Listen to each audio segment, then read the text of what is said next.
de Almeida nasceu numa família pobre no Rio de Janeiro, em novembro de 1830. Era filho do tenente Antônio de Almeida com a dona de casa Josefina Maria de Almeida, e ficou órfão de pai muito cedo, por volta dos 11 anos. Mesmo assim, ele conseguiu estudar medicina, enquanto pagava as contas trabalhando como jornalista, cronista, crítico literário e escritor. Também foi funcionário público, administrando a tipografia nacional e trabalhando na Secretaria da Fazenda, até que cismou de virar candidato ao que hoje seria um deputado estadual. Só que deu tudo muito errado. Ao preparar-se para as eleições, o escritor embarcou numa viagem no navio a vapor Hermes, do Rio para a cidade de Campos.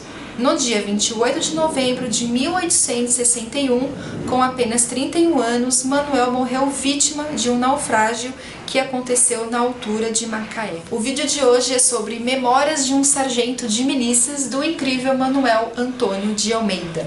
Eu tenho essa edição linda, que é da editora Panda Books, que ele vem com textos informativos, feito pela Fátima Mesquita, que eu achei assim incrível. Então, se você vai prestar vestibular e esse livro irá cair, né, como obra de leitura obrigatória, esse livro é incrível, porque olha isso, gente, ele é todo ilustrativo.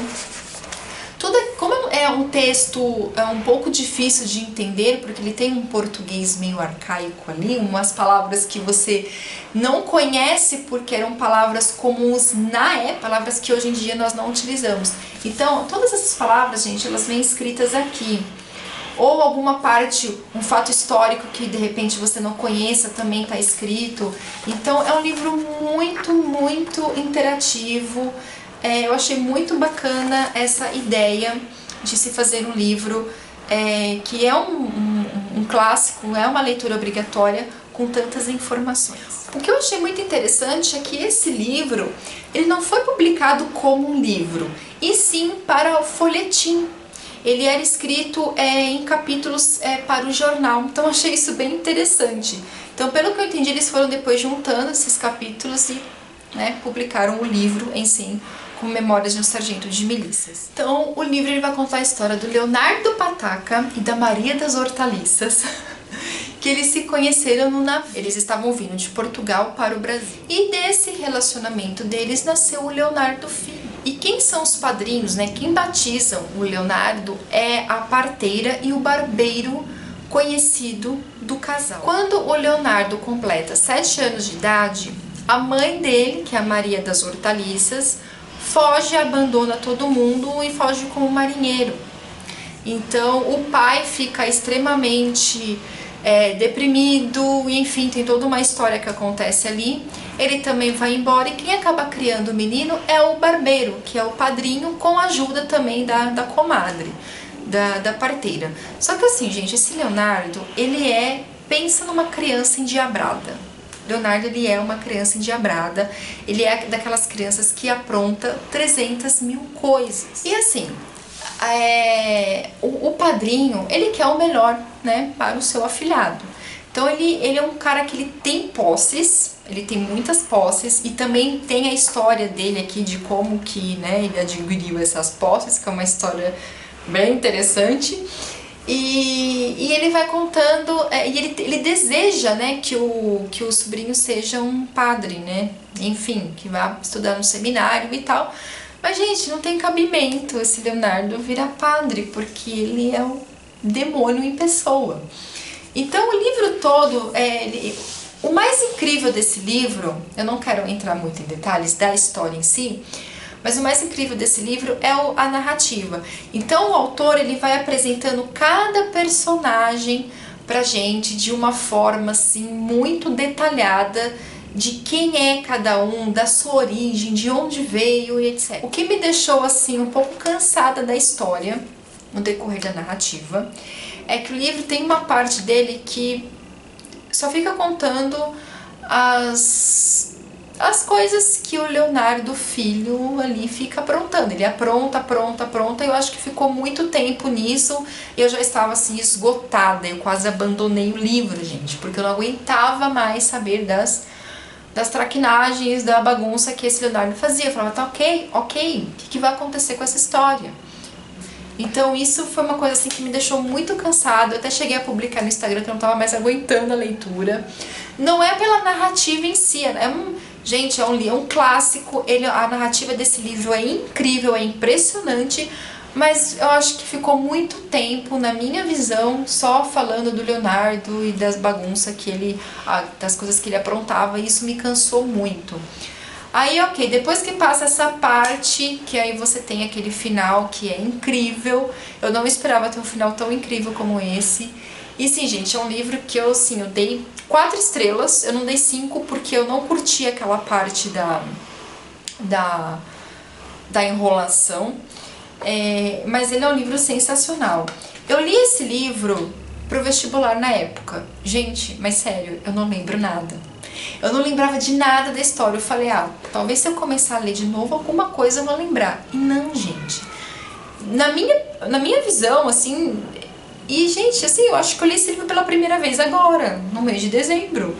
Mas eu sei que eu li esse livro pro vestibular, eu lembro que ele tava na lista, eu lembro que eu peguei ele na biblioteca, eu lembro de ler, eu lembro de fazer a prova, mas eu não lembro da história.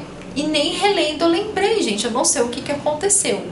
Eu acho que eu não gostei desse livro na época, gostei mais dessa segunda leitura, com certeza foi uma leitura muito mais produtiva, mas assim, eu com 34 anos, eu fiquei um pouco cansada da leitura, eu fico pensando lá quando eu tinha, sei lá, quantos anos eu tinha? 15, 16 anos? Não deu, gente, sério. E outra, né, essa edição, gente, até esqueci de mostrar pra vocês. Ela é muito bonita, ó. E olha só o que ela tem de interessante no final. Deixa eu mostrar pra vocês. Tem um mapa, gente, aqui, ó, de onde se passa a história. Olha que incrível isso. E aqui do lado você tem todos os personagens da história.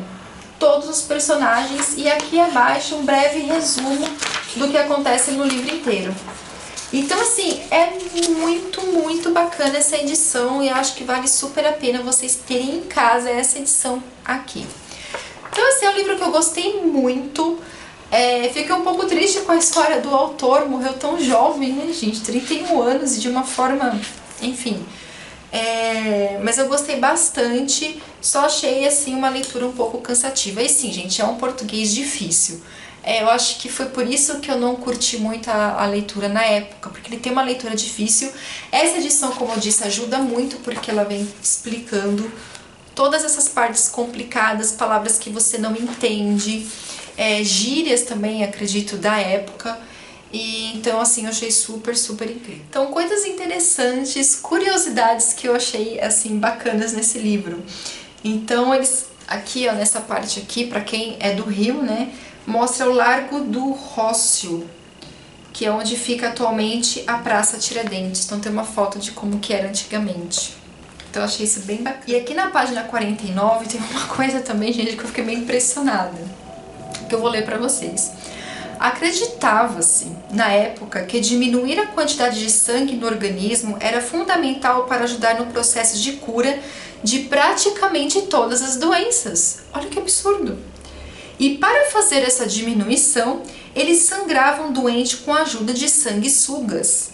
No Rio de Janeiro de 1866, havia pelo menos 118 barbeiros aplicadores de sanguessugas em plena atividade. Gente, que medo! E na página 134, uma outra questão interessante. Por mais de 350 anos, de 1530 a 1888, o Brasil usou e abusou dos escravos. Ok, isso não é nenhuma novidade. Só para você ter uma ideia, quando a realeza desembarcou no Rio, a cidade tinha 60 mil moradores e 40 mil deles eram escravos. Gente, somente 20 mil da população eram da realeza, o resto era tudo escravo. Então, às vezes a gente pensa, ok, eu sei que teve escravidão no Brasil, aquela coisa toda, só que quando você lê esse tipo de quantidade, você fica chocado, assim, é uma coisa absurda, ridícula. E assim, gente, a minha fadiga em relação ao livro, ela começou lá na página 100. Ficou, sei lá, acho que umas 60 páginas, 100 páginas, eu não sei dizer pra vocês que eu tava assim cansada, que eu não aguentava mais a leitura. Mas aguentam, gente, vão até o final porque é uma história sensacional. Eu ouvi as traquinagens do Leonardo, mas eu aguentei firme. Eu quase abandonei o livro, gente, mas não abandono. Vão até o final porque é uma história incrível. O final dessa história é impressionante e, tipo, vale toda a fadiga que você passou em todo o decorrer da história. Vai por mim. E assim, uma questão que eu fiquei um pouco confusa foi em relação ao Leonardo pai e o Leonardo filho. Porque até a página 100... você às vezes confunde, porque o autor ele não coloca, olha, eu tô falando agora do Leonardo pai, olha, eu tô falando agora do Leonardo filho. Então em alguns momentos eu confundia um com o outro, então você tem que prestar muita atenção para você identificar quem é o pai e quem é o Leonardo criança ali. Claro que em alguns momentos isso fica muito claro, mas em outros não. E somente lá na página 100 é que o autor vai realmente te falar quem é o Leonardo pai e quem é o Leonardo filho, e para diferenciar um do outro. Aí ele fala o seguinte: daqui em diante trataremos o nosso memorando pelo seu nome de batismo. Não nos ocorre se já dissemos que ele tinha o nome do pai, mas se o não dissemos, fique agora dito. Tipo, lá na página 100 que ele vai falar isso.